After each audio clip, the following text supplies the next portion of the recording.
Okay, now we're started. All right, well, tonight we're going to discuss anger and asses.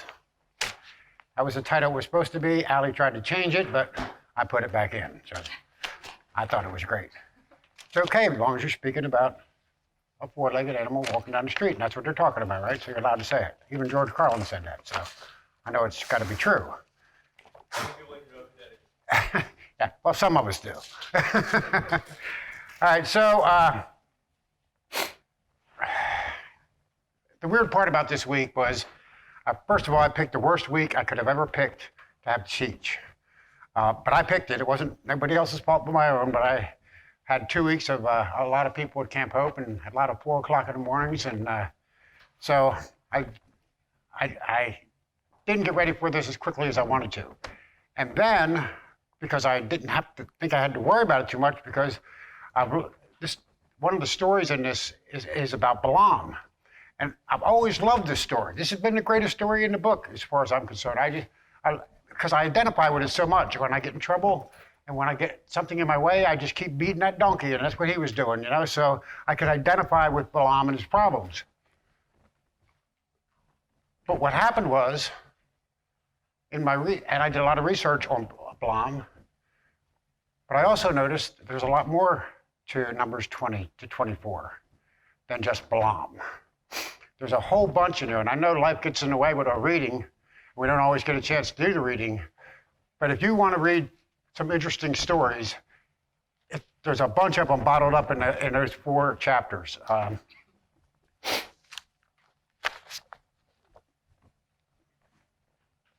Great.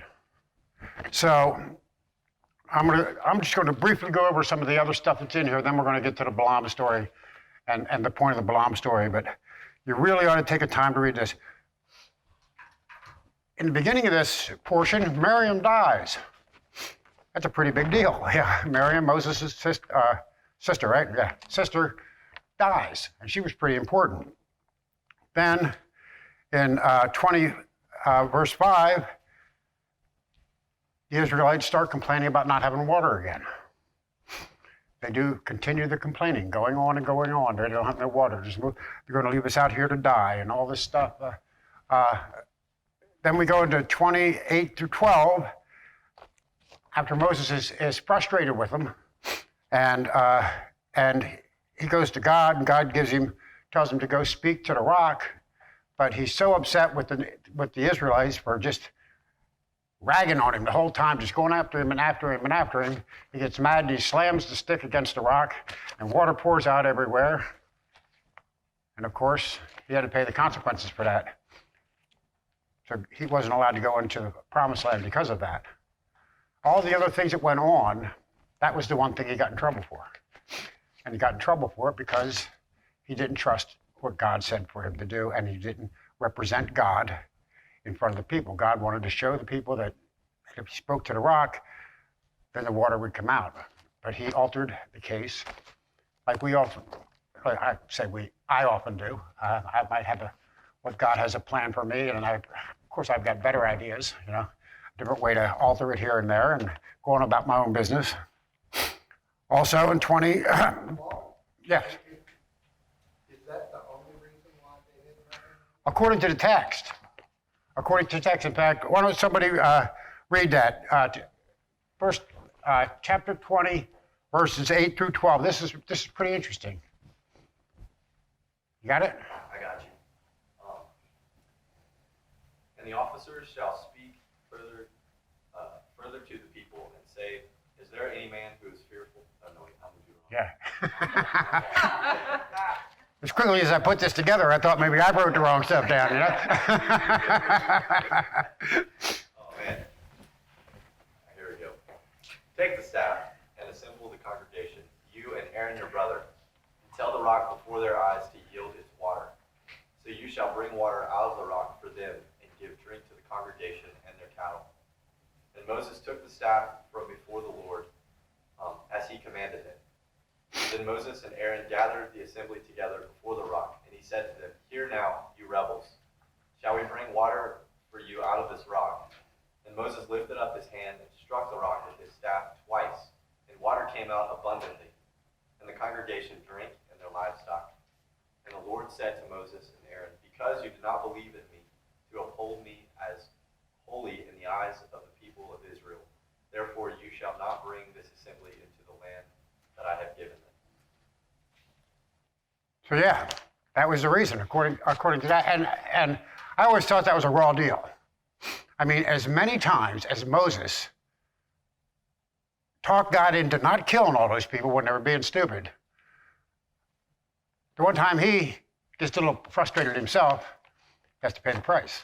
So, pretty interesting. Next we have, like I said, Aaron dies. So again, that was part of the deal. Aaron wasn't going to make it to the promised land either. He went along with it. Israel continues to complain. We go into 25 through 9. So I want to read 25 through 9. This is a good story too. 21, 5 through 9. And the people spoke against Elohim and against Moses. Why have you brought us up out of the Mitzrayim to die in the wilderness? For there is no food and no water, and our being loathes this light with bread. Right? Okay, I'm sorry. Well done. And Jehovah sent fire servants among the people, and they bit the people. And many of the people of Israel died. And when the people came to Moses and said, we have sinned, for we have spoken against Elohim and against you, pray to Elohim to take away the serpents from us. And so Moses prayed on behalf of the people. And Elohim said to Moses, make a fire serpent and set it on a pole. And it shall be that everyone who is bitten, when he looks at it, shall live. And Moses made a bronze serpent and put it on a pole. And it came to be, if a serpent had bitten anyone, when he looked at the bronze serpent, he lived. That's it. So what's interesting in that story to me is the parallels that go down here. God used a serpent to set them straight and a serpent to redeem them. And we also know that they were slaves in Israel, and one of the symbols of Israel was the serpent. We also know in Genesis, God used the serpent to make his point. So these parallels are pretty neat in the way they go along. In 21:14, this is something most people read over. In fact, I read it over a lot of times before I realized. Talks about the book of the battle of gods, of the battles of God. So there was even back then, there was what we consider apocrypha, non-canonical books out there and things that were being read. That book does nothing in that book exists anymore. It's not like some of the other ones where we have fragments and stuff like that. We have nothing with that. The only mention is here in Numbers. Most people believe, or most of the people out that I read believe it happened somewhere around 1100 BC.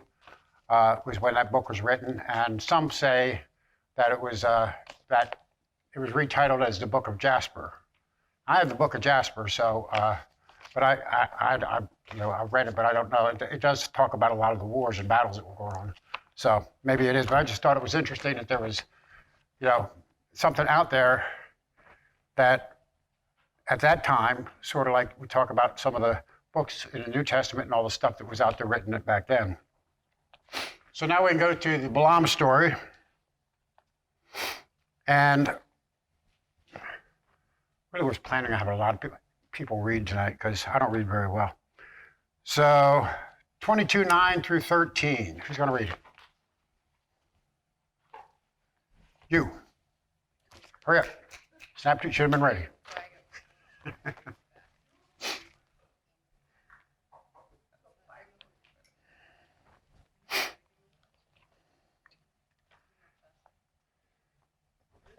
22, 9 through 13. And it's important to listen to all this stuff on this one here because it's going to make a big point in the end afterwards, after we read this. 22, 9 through 13. And God came to Balaam and said, "Who are these men with you?" Balaam said to God, "Balak, the son of Zippor, king of Moab, has sent to me, saying, Behold, the people has come out of Egypt, and it covers the face of the earth. Now come, curse them for me. Perhaps I shall be able to fight out against them and drive them out." God said to Balaam, "You shall not go with them. You shall not curse the people, for they are blessed." So Balaam rose in the morning and said to the princes of Balak, "Go to your own land, for the Lord has refused to let me go with you."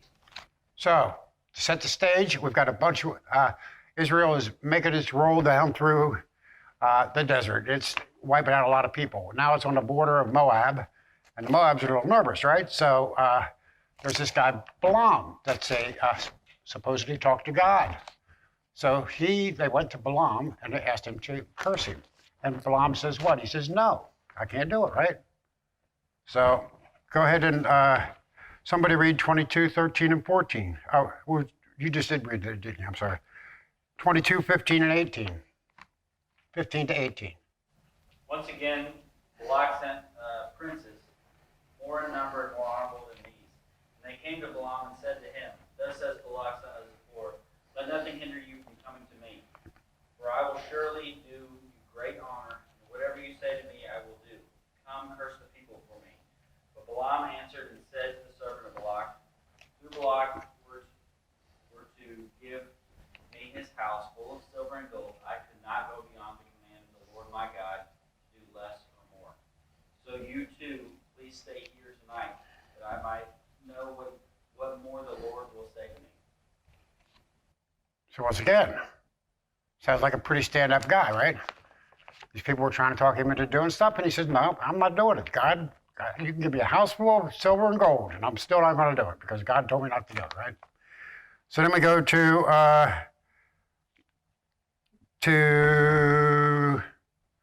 Remader. Oh, to 22:20.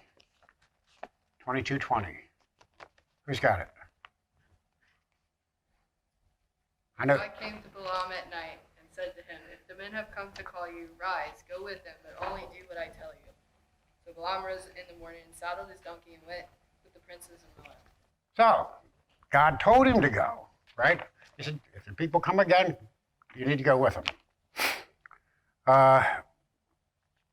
So we got the longer one, which is 20 through 24, and I'll just brief. You want to read it? 20 through 24? It's a big one. 34? 20 to 34. She just read 21, so I started 22. But God's anger was kindled because he went, and the angel of the Lord took his stand in the way as his adversary. Now he was riding on the donkey, and his two servants were with him. And the donkey saw the angel of the Lord standing in the road with a drawn sword in his hand. And the donkey turned aside out of the road and went into the field. And Balaam struck the donkey to turn her into the road. And the angel of the Lord stood in a narrow path between the vineyards, with a wall on either side. And when the donkey saw the angel of the Lord, she pushed against the wall and pressed Balaam's foot against the wall. And he struck her again. Then the angel of the Lord went ahead and stood in a narrow place where there was no way to turn either to the right or the left. So when the donkey saw the angel of the Lord, she lay down under Balaam, and Balaam's anger was kindled. And he struck the donkey with his staff. Then the Lord opened the mouth of the donkey and said to Balaam, "What have you done? What have I done to you, that you have struck me these 3 times?" And Balaam said to the donkey, "Because you have made a fool of me. I wish I had a sword in my hand, for then I would kill you." And the donkey said to Balaam, "Am I not your donkey, on which you have ridden all your life long to this day? Is it my habit to treat you this way?" And he said, "No." Then the Lord opened the eyes of Balaam, and he saw the angel of the Lord standing in the way, with his drawn sword in his hand. bowed down and fell on his face. And the angel of the Lord said to him, Why have you struck your donkey these 3 times? Behold, I have come out to oppose you because your way is perverse before me. The donkey saw me and turned aside before me 3 times, these 3 times. If she had not turned aside from me, surely just now I would have killed you and let her live. Then Balaam said to the angel of the Lord, I have sinned, for I did not know that you stood in the road against me. Now therefore, if it is evil in your sight, I will turn back. Okay. So, God tells him to go. He goes. God sends a messenger to stop him or kill him for going. Doesn't make a lot of sense to me. But there's more to the story. So I'll briefly talk about the other verses. In 23:11 and 12, Balaam makes his first blessing instead of curse. Again, he was there with Balak. He was supposed to curse him, but he blesses him as God put the words in his mouth. In 25:26, once again, the second time, Balaam, second blessing instead of curse. So he kept on blessing instead of cursing. And then, of course, in 24:1 through 5, Balaam recognizes that when he blesses Israel, it makes God happy. That's the end of the story. So it's a cute story about a donkey talking and about a little thing going on. But one thing that I noticed as I was doing the studying is that this story is mentioned in 7 different books in the Bible besides the Numbers. And we all know, or we were taught here, that when something is repeated, it must be important. So what am I missing? Why isn't this, what's happening here? Because it just seemed like a story with almost a happy ending, right? He did everything he was supposed to do, and everything seemed to work out fine. So let's review some of the places that this, it's 4 times in the, I was going to say the Jewish Bible, but it's not. It's actually the Old Testament, because Micah is one of the places, and that's not in the Jewish Bible. So it's in 4 times in the Old Testament and 3 times in the apostolic writings. Even Jesus talks about this. So something's going on here. So let's go through them. In Deuteronomy 23:5, God refuses to listen to Balaam and turns his curses into blessings. That's Deuteronomy talks about it. And Joshua 13:22 tells the time when Balaam was killed with a sword in the middle of battle. He wasn't specifically killed individually, but there was a battle and he was killed in battle. Joshua 24:9 and 10, Balak sends for Balaam to curse Israel again. So they bring up that story again in Joshua. In Nehemiah, the Moab restricts, the Ammonites and the Moabs are restricted from the assembly of God forever because they tried to get Balaam to curse Israel. And in Micah, again, there's another reminder about the Balaam story. One of the things you'll notice is there's nothing changes. It's still, Balaam did what he was supposed to do, and everything is fine right there in the Old Testament. But in the New Testament, everything changes. In 2 Peter, Balaam is used as an example of the love of wages over righteousness. In Jude 1:11, Balaam again is used as an example to the delusion for reward. And in Revelations, Yeshua speaks against the teaching of Balaam. So what happened in between here?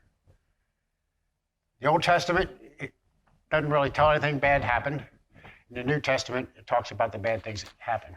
And in Revelations, he is also, as part of that, he's also blamed for later on in the story, later on in Numbers, is when the Israelites got tied up with the women from Moab, and Phineas does the killing, and all that stuff goes on. And in Revelations, he is blamed for telling telling Moab to do that, and that, giving him a way to defeat Israel, showing him a weakness.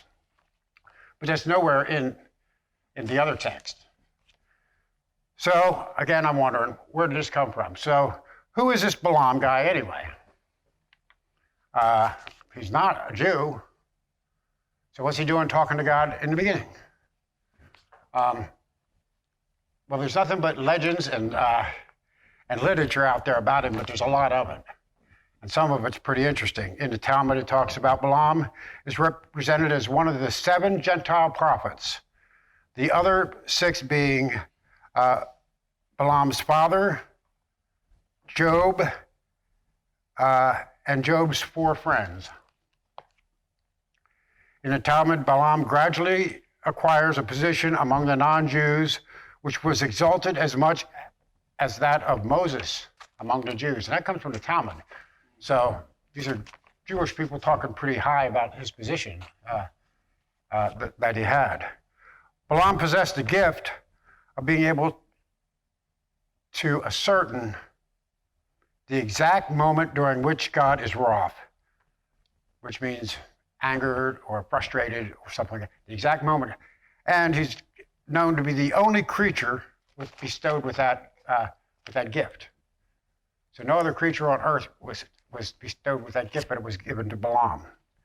According to legend, Balaam was made powerful in order to prevent non-Jewish tribes from saying, if we only had our own Moses, we would be pious as the Jews.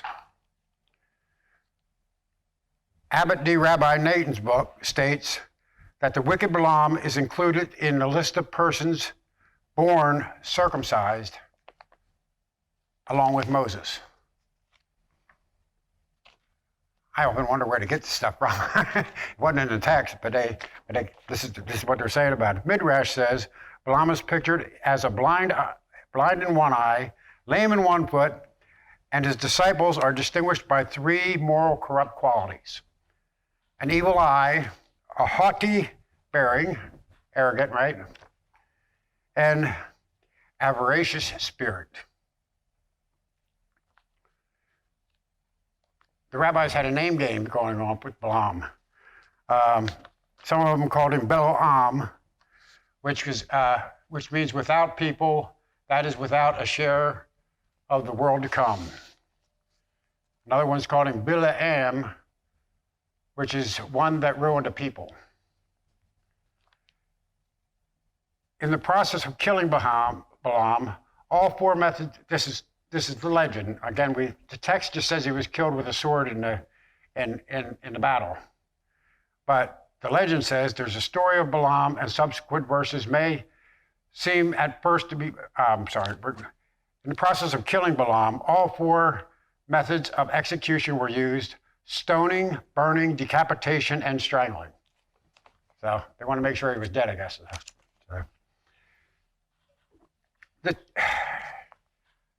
What I can gather is what we talk about sometimes. When the apostolic writings were written, a lot of this legend and the Talmud and all that stuff was out there already, and they were reading these ideas. Again, we talk about that. We want to be like Jesus. Well, how can we be like Jesus if we're not reading the same thing he's reading? He wasn't reading Mark, Matthew, Luke, and John. He was reading the wisdom of Sirach, the things that were out there at the time, and a lot of this literature here and legend that was out there then. So that was what the people believed. Now, whether it's actual fact or not, who knows? But the text says one thing, and then the legend and everything else paints a different story, where you have that contrast between Balaam, the good guy that followed God and did what he's supposed to, and Balaam, the bad guy that tried to destroy Israel by helping Moab. So when we compare and contrast these things, when I looked at it and I said, now, there's a lot of other places where you see this persistence that Balaam had that keep on going until he did something. That same persistence is shown in other areas in the text. And sometimes it worked out and sometimes it didn't work out. So if you look at Judges 6, verses 6 and 7, is when Gideon was fighting, and he took his 300 men, and they won against thousands. Now that takes perseverance. But the one thing Gideon had on his side was he was doing it. He was completing God's plan. Jonah, on the other hand, his persistence to not take the message of restoration to Nineveh, that didn't work out so well. But he was working on his plan, not God's plan. He was ignoring God's plan and working on his plan. The parable of the persistent woman. That at first I didn't know, we looked at that and didn't know where exactly it fit, but when you read the text a little bit earlier in the parable, it tells you that the judge was not righteous. So the judge that she was going up against was not a righteous judge. So her persistence paid off. She was again on the right side of God. And then, of course, Numbers 11. One of my next favorite places in the Bible, where the authors of Numbers really made God seem like one of us. And I don't know if you all know the story, but anybody that doesn't know the story, everybody was whining and complaining about not having meat. And this goes back into Exodus 2. It refers to back in Exodus. And Moses is just frustrated. I mean, he goes up and says, hey, I didn't birth these people. Why don't you just kill me and get it over with? I don't want to hear all this crap. All these people complaining all the time, and it's not my fault, right? Now, that's something I could see one of us doing with our boss, right? And God says, by God, if they want quail, I'll give them quail. They'll give them enough quail that it's coming out of their nostrils when it's all over with. And that's sort of an action that we would do, right? You get so frustrated, you just finally just overwhelm them with the problem. But again, this is the two contrasts. If you're going on God's plan, persistence seems to work out okay. If you're going on your own plan, or if I'm going on my plan, it doesn't seem to work out so well. So the big question we have at LA Bible Hall is how does this change my Tuesday? Okay? So I've listed a few things here that pertain mostly to me, but somebody else might get something from this too. If God blessed you with a gift, be sure you use it in a way that glorifies Him. Because if not, it's going to be a disaster. I can tell you that from my experience. I contend that the mere fact that we were all created in the image of God, we all have some sort of gift given to us by God, whether we recognize it or not. And sometimes it takes a little soul searching, a little praying, a little time out to figure out what that gift is that we've been given, like Balaam had been given a gift, and so that we can use it in a way that will benefit God. Seeking rewards from sources other than God can only result in a life being unsatisfied, always seeking more, no matter how much you have.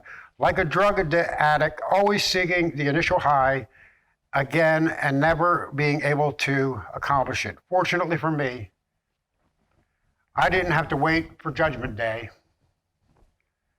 to realize this. God smacked me in the head in the form of the New Orleans mission and the gathering, and got me back on track. Even though I still tend to derail every once in a while, a little bit to the left and a little bit to the right.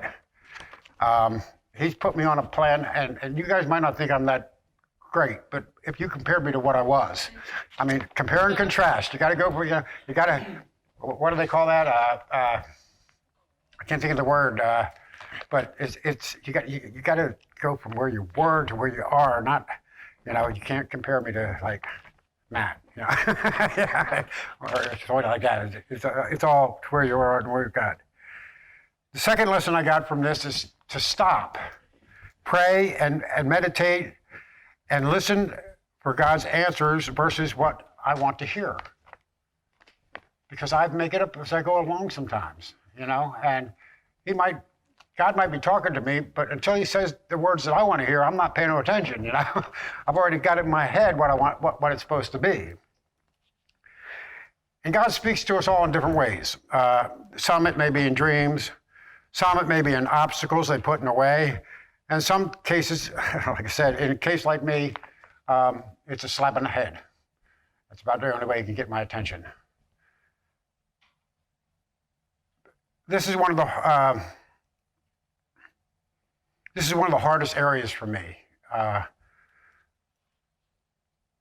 When I get something in my head, I get tunnel vision, especially if somebody told me I can't do something. And then I really get tunnel vision. So I'm like we say, damn the torpedoes, as that saying goes, come hell or high water, it doesn't matter, I'm gonna get this done one way or the other. And the carnage that I leave behind is horrible. Before I got here, the gathering has people that, they're such a good example for life. I watch Aaron and Matt and Rustin, how they deal with their kids, and they go to all their events, and they just do everything with their kids. I did nothing with my kids. I thought my job was to bring in the money, and I thought it was more important to have a pool than it was to have a relationship with my kid. I was vastly wrong.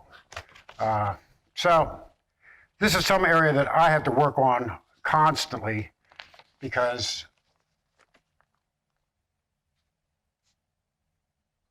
it's all about me, right? So, and I don't realize that all the time. I think, well, I'm doing this for them. I'm not doing it for them. I was doing it for me. It was satisfaction that I gained from working hard and bringing in money and stuff like that. I wish it was about them. If it was about them, I probably wouldn't have been doing it. So that's the struggling area for me.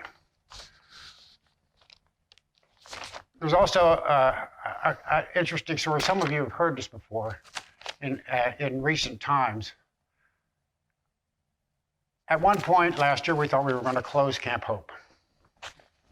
It just, with the pandemic and everything, it just didn't look like it could survive. So I had to start thinking about alternatives, right? So I might have to go out and get a real job.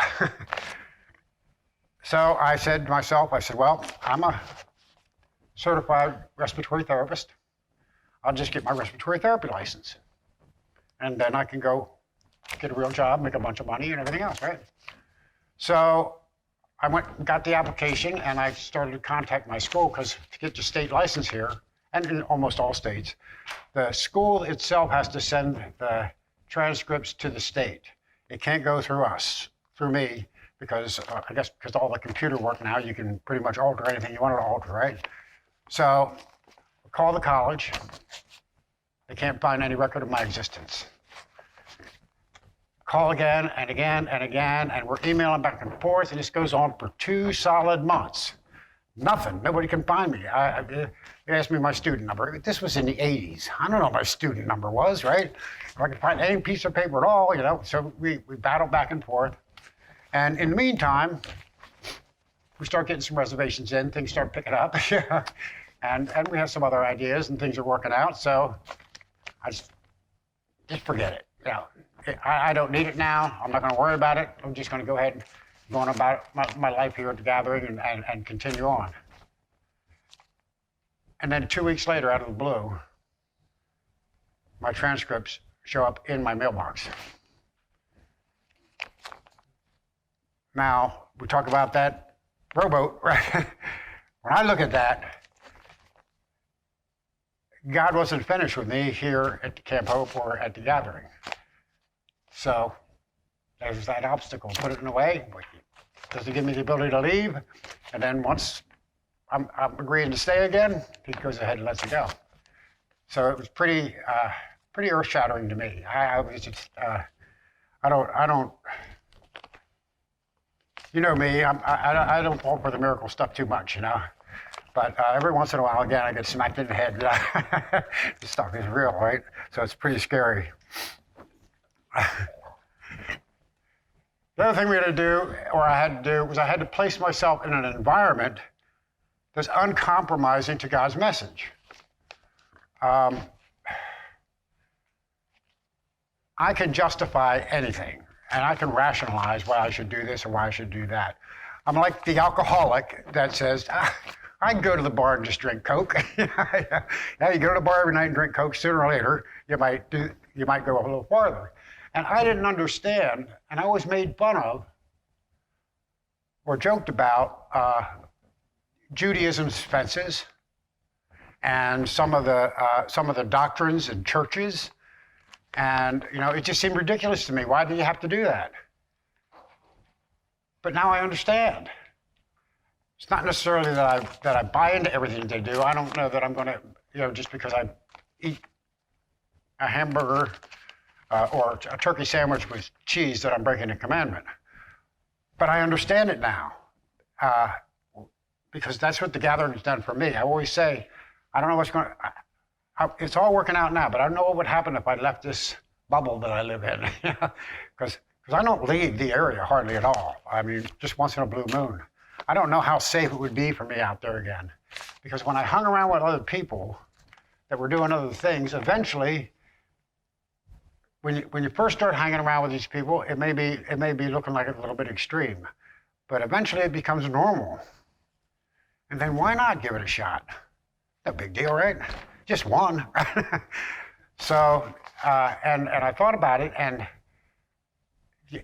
you'll remember that they used to call marijuana the gateway drug, right? Gateway drug to harder drugs. And I thought about it, and I thought, wait a minute, fences, gateways, a gate in the fence, so it was the same thing. I mean, things can seem minor and not such a big deal, and it can all just start snowballing. And a lot of times, once we get started, it's hard to admit, and if you can't admit it, then you can't correct it, and this whole snowball starts going downhill, and it's hard to get back. Eventually, like myself, you have to get to the bottom before you can start climbing up, and it's sure a lot better to stop it, prevent it before you get to that point. I heard a saying, the last one here I got is, I heard a saying on the unit, you know the unit, right? It's this TV show we know about it. Trying only leaves an opportunity for failing. And what I get from that is I have to be intentional. I don't want to try to be a better guy. I need to be a better person. I don't want to try to be more generous. I need to be more generous. Because if I just try, then it's okay if I don't make it, right? I'm just trying. So I don't want to try. I try not to disrespect women, right? And I blame it on how they dress. Well, if she wouldn't dress like that, I wouldn't look at her. I come up with excuses and rationalities for stuff that I do. Your anger at home. Well, if the people would just act the way they're supposed to act, then I wouldn't be mad all the time, right? I wouldn't have no reason to blow up. So instead of making excuses for my actions, I need to change my actions. And it's that simple. It's hard, but it's that simple. So those are the things that I got from the Balaam story. The bullying through when you're not supposed to bull through, the not paying attention, to not buying into God's message and looking to find a way. If he truly did do tell the Moabs how to entice the Israelites, he found a way around it. Okay, well, I know it's what God said, but, I just sneaked this over here a little bit. I didn't break the real rule. If you read the text, I didn't break the rule. Broke it in my heart, but that doesn't count, right? So as long as I check the right boxes. So that's what I get from it. I don't know, does anybody else have anything to say? Am I long, short? What am I? What's your phrase mean? What about next Tuesday? How'd you guys come up with that? Ali said skip. They came up with that? Henry, yeah, it's Henry. Yeah, it's like you can give all the sermons you want, but if it ain't going to change somebody's next Tuesday, then what's it worth? You know, we're just not here to memorize facts. It's got to mean something. It's got to change something. Remember, what is this message? You know, that's spoken to tonight, right? Change what your next Tuesday would look like. How does it impact your daily life? Well, we should ask that every week, or every time we open the Bible. Yeah. And the problem is, at least what was for me until I started digging in, is that there's not a story in the Bible, I don't think, that can't change your life. But you can't skim over it. You know, you can't just say, oh, well, that was a cute story about a talking donkey, you know. Doesn't mean anything, and then go on to the next story. You got to look and you got to seek and you shall find. You know, dig in and find out what's going on here. What kind of message is there? It's interesting though, because when we talk about the 613, you know, laws, right? Right. It talks about ways for us to, you know, walk in. That's not given like the Ten Commandments. You find those in these stories. Yep. You find them in, you know, stories that were told, and that's why when you look into it, you know, you start seeing how does that, you know, address us, you know, with God being our Lord. Yeah, I think that the big thing that's missed a lot when it comes to the Torah is the fact that it is instructions for the perfect life. if we lived like that, we wouldn't have any. If we lived like the 613 instructions, we wouldn't have any problems. I mean, if everybody is treating everybody fairly, I mean, it's just simple, basic community. There's some specific things that were appropriate for that time that may not be appropriate for this time, but it's basic community and how to live within a community and how to be fair with everybody, how to treat everybody with respect and keep everybody safe. So there's a lot more to it than we think about that old, God, angry God and his wrath. You know, before the way I used to look at it compared to now, how I looked at those, you know, the laws, and I go down the road, you know, and I see two solid white lines, you know, or I might see a school zone or something, and it's all for a bigger community, you know, to live together.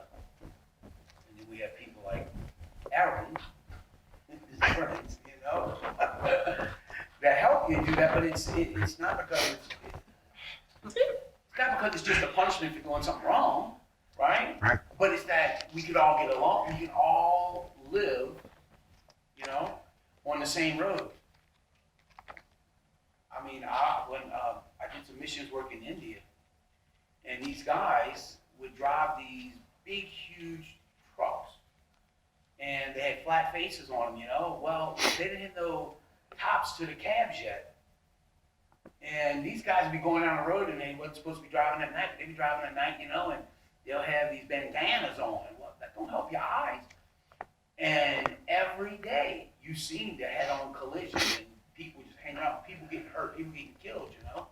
People, because they didn't have a lot of the road laws that, you know, that we have, you know. And it just made me just look at it different. It's one thing to say, okay, you know, if you do wrong, if you do right, good. If you do wrong, I'm gonna punish you. Compared to, wow, so this is what I'm being told how I can live with you, us driving on the same road, Right. and not killing each other, not hitting each other, you know? So it's the same thing. How do we walk with God?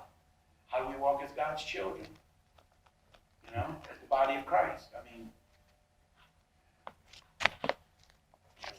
Something I just wanted to share that I got from, specifically whenever Balaam, whenever he strikes the donkey 3 times, like, it almost makes me like just think how often, you know, someone else's actions, like how often we hold back from extending grace and people tend to like to play the victim, you know, like to play like, oh, you did me wrong, so you will deserve grace. You know, just like Balaam, he like strikes the donkey because the donkey's doing wrong. And even though this sounds silly, if he had been able to see the intentions of the donkey, he would have acted completely different. So it kind of motivates me in my relationships with people to try and look past every action, because I know myself, there are so many times that I do something and like my actions look like my intentions are bad, but my intentions are good. But I'm just like, I'm learning, you know. I'm a young person learning how to be in a community, and so like oftentimes a person may not know that their actions or know that something that they said was offensive, you know, but their intentions were right. And if I take time to get so caught up on like the actions, then I'm going to wind up holding a grudge, or I'm going to wind up being displeased with this person. But instead, motivating, just being encouraged through this passage to try and look past the action and look at where the intention was, and extend grace whenever it's necessary. You know, because if Balaam had Balaam, if he had seen the intentions of the donkey, he would have been like, oh, I get it. Probably the hardest thing to do is to truly understand the other side of the argument. You know, we're a dualistic society. I mean, you know, one person's right and one person's wrong, and that's just the way it's got to be, you know. And what's that rock and roll song? If everybody's right, if everybody's wrong, how can anybody be right? You know.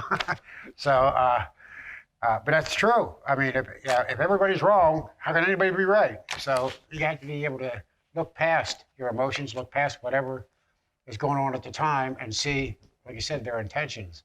And most of the time, in a lot of arguments or a lot of disputes, the intentions are the same.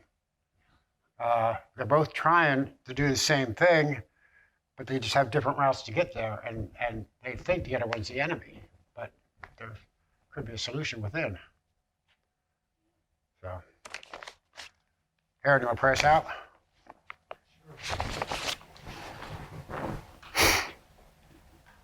Father, thank you for your scriptures. It's true what Walt just said, it doesn't matter what book you crack open, their words on the page can change us, can affect us, so we thank you for using your spirit to do that to us. We miss our friends tonight, we miss